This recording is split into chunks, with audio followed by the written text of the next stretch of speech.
నమస్తే. రాష్ట్రంలో పర్యాటక రంగ అభివృద్ధికి అయితే సర్కార్ అయితే ఇక ఫోకస్ పెట్టింది. అందులో భాగంగా కొత్త టూరిజం పాలసీని రూపొందించింది. గత డిసెంబర్లోనే ఈ పాలసీ రూపొందించగా మంత్రివర్గంలో పలు సవరణలు చేసిన తర్వాత తాజాగా జీవోను కూడా విడుదల చేసింది. ఈ జీవో ప్రకారం కనుక చూస్తే మాత్రం ప్రధానంగా దేశీ విదేశీ పెట్టుబడులే లక్ష్యంగా, అలాగే తద్వారా ఎక్కువ స్థాయిలో కూడా ఉద్యోగ అవకాశాలు లక్ష్యంగా కూడా ఈ పాలసీని రూపొందించినట్టు కూడా తెలుస్తుంది. ప్రధానంగా 15,000 కోట్ల పెట్టుబడులు లక్ష్యంగా చేసుకుని తద్వారా 3 లక్షల మందికి డైరెక్ట్గా ఇండైరెక్ట్గా ఉద్యోగ ఉపాధి కల్పన లక్ష్యంగా కూడా ఈ పాలసీ రూపొందించినట్టు కూడా అర్థమవుతుంది. ఎందుకంటే తెలంగాణ రాష్ట్రంలో పర్యాటక ప్రాంతాలు చాలా ఉన్నాయి. ప్రాకృతి పరంగా కనుక చూసినా కానీ, జలపాతాల పరంగా చూసినా కానీ, ఇటు దేవాలయ పరంగా చూసినా కానీ రకరకాల చారిత్రక నేపథ్యం ఉన్న ప్రాంతం అయినప్పటికీ కూడా గత సర్కార్ పూర్తి స్థాయిలో ఒక నిర్దిష్టమైన పాలసీని పెట్టకపోవడం వల్ల పూర్తి స్థాయిలో పర్యాటకులు ఆస్వాదించకపోయారు. అలాగే విదేశీ చాలామంది కూడా దీని యొక్క ప్రాంతాన్ని ఒక ప్రాధాన్యతను కూడా తెలుసుకోలేకపోయారు. అందుకోసమే ప్రత్యేకంగా ఈ యొక్క టూరిజం పాలసీని రూపొందించినట్టు కూడా సర్కార్ చెప్తుంది. ఈ పాలసీ ప్రకారం కనుక చూస్తే మాత్రం 2025 నుండి 2030 వరకు మాత్రం ఈ యొక్క పాలసీ అందుబాటులో ఉంటుంది.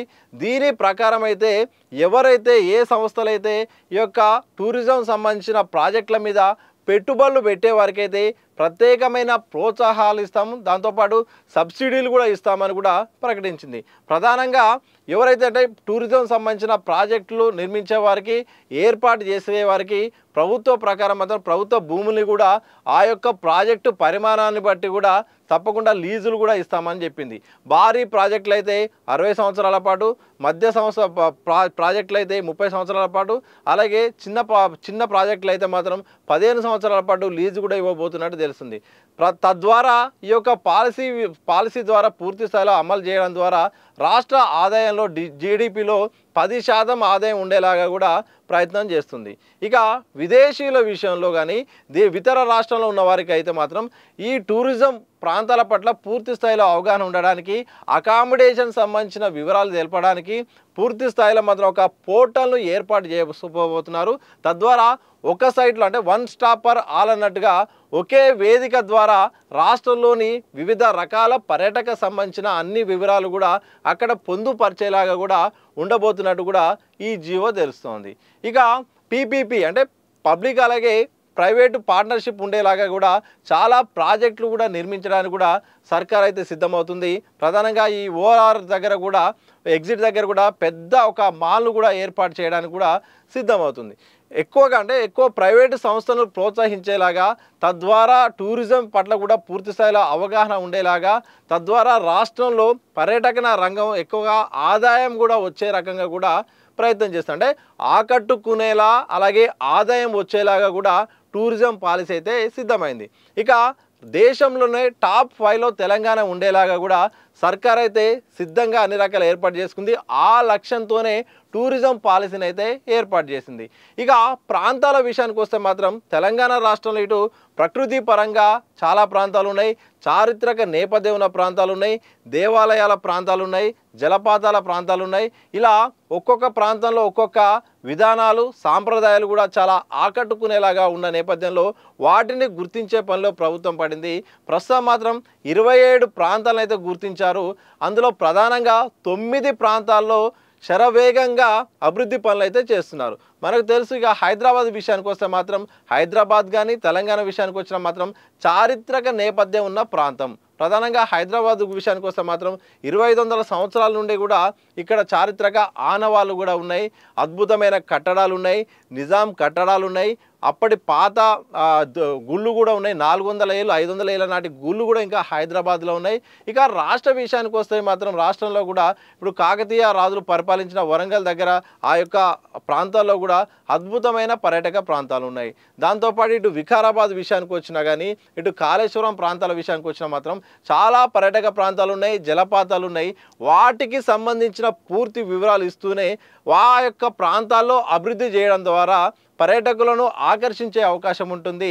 తద్వారా రాష్ట్రము అభివృద్ధి పదంలో ఉంటుంది, ఆదాయం వచ్చే అవకాశం ఉంటుంది. కాబట్టి శరవేగంగా ఏ అయితే ప్రాంతాలు ఉన్నాయో ఆ ప్రాంతాలను ప్రజల్లోకి తెలవడానికి మాత్రం ఒక పోర్టల్ అయితే ఏర్పాటు చేయబోతున్నారో తెలుస్తుంది. అంటే పెట్టుబడులు లక్ష్యంగా పెట్టుకొని ఉద్యోగ అవకాశాలు లక్ష్యంగా పెట్టుకొని తద్వారా టూరిజాన్ని అభివృద్ధి చేయడానికి మాత్రం సర్కార్ అయితే సిద్ధమైనట్టు తెలుస్తోంది. ఇందులో భాగంగా మాత్రం ప్రత్యేకంగా ఈ యొక్క టూరిజం పాలసీని మాత్రం ఏర్పాటు చేసింది. ఎందుకంటే టూరిస్టులు ఉన్నప్పటికీ పూర్తి స్థాయిలో సమాచారం లేక సరైన విధి విధానం లేక కూడా ఇబ్బంది పడుతున్నారు.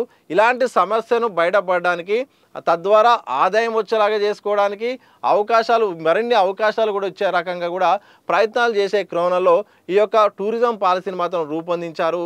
ఇక సంస్థల విషయానికి వస్తే మాత్రం ఏ సంస్థలు అయితే ఆసక్తిగా ఉన్నాయో ప్రధానంగా ఈ బోటు కల్చర్ అయితేంది, అలాగే పార్కులు అయితేంది, అడ్వెంచర్ పార్కులు, అలాగే అలాంటి క్యారవాన్లు ఏర్పాటు చేసే వారికి ప్రత్యేకంగా ప్రోత్సాహాలు అయితే ఇవ్వబోతున్నారు. అలాగే రాష్ట్రంలో ఉన్న చాలా అభయారణ్యాలు ఉన్నాయి, చాలా చక్కని అడవి ప్రాంతాలు ఉన్నాయి, వికారాబాద్ లాంటి ప్రాంతాలు ఉన్నాయి, ఇటు ములుగు సైడ్ కూడా చాలా అద్భుతమైన ప్రాంతాలు ఉన్నాయి.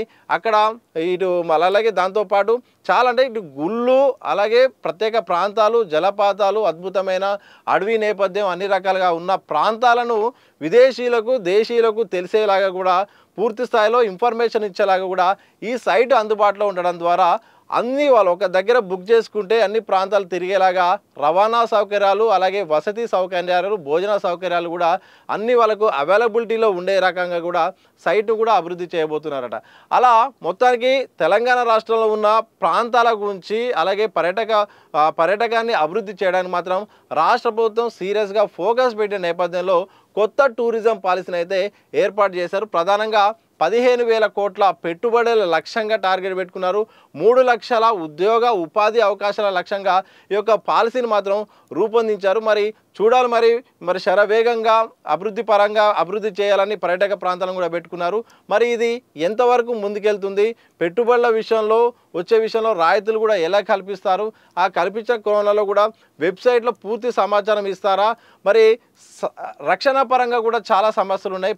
విదేశీ పర్యాటకుల పైన కూడా పలు దాడులు జరుగుతున్న వార్తలు వస్తున్న నేపథ్యంలో రక్షణ పైన కూడా దృష్టి పెట్టినట్టు తెలుస్తుంది. ఇలా కొన్ని అంశాలపైన కూడా ఇంకా పూర్తి స్థాయిలో త్వరలో మాత్రం తెలిసే అవకాశం ఉంది. ఏదేమైనప్పటికీ రాష్ట్రంలో పర్యాటక రంగం అభివృద్ధి కోసం మాత్రం లక్ష్యంగా పెట్టుకొని టూరిజం పాలసీని అయితే ఏర్పాటు చేశారు. మరి ఇది ఎంతవరకు సక్సెస్ అవుతుందో, ఒకవేళ ఈ యొక్క కంపెనీలు ఇచ్చే వాళ్ళకు ఆలోచనల తగ్గట్టుగా వాస్తవ పరిస్థితులు అలా ఉంటాయా, లేకపోతే లీజు విషయంలో ఏమైనా సమస్యలతో కూడా ఎలాంటి సవరణలు చేస్తారో చూడాలి. ఏదేమైనప్పటికీ టూరిజం డెవలప్మెంట్ పైన సర్కార్ ఫోకస్ పెట్టినట్టు తెలుస్తుంది. అందులో భాగంగా టూరిజం పాలసీని మాత్రం రూపొందించి దానికి సంబంధించిన జీవోను మాత్రం రాష్ట్ర ప్రభుత్వం అయితే విడుదల చేసింది.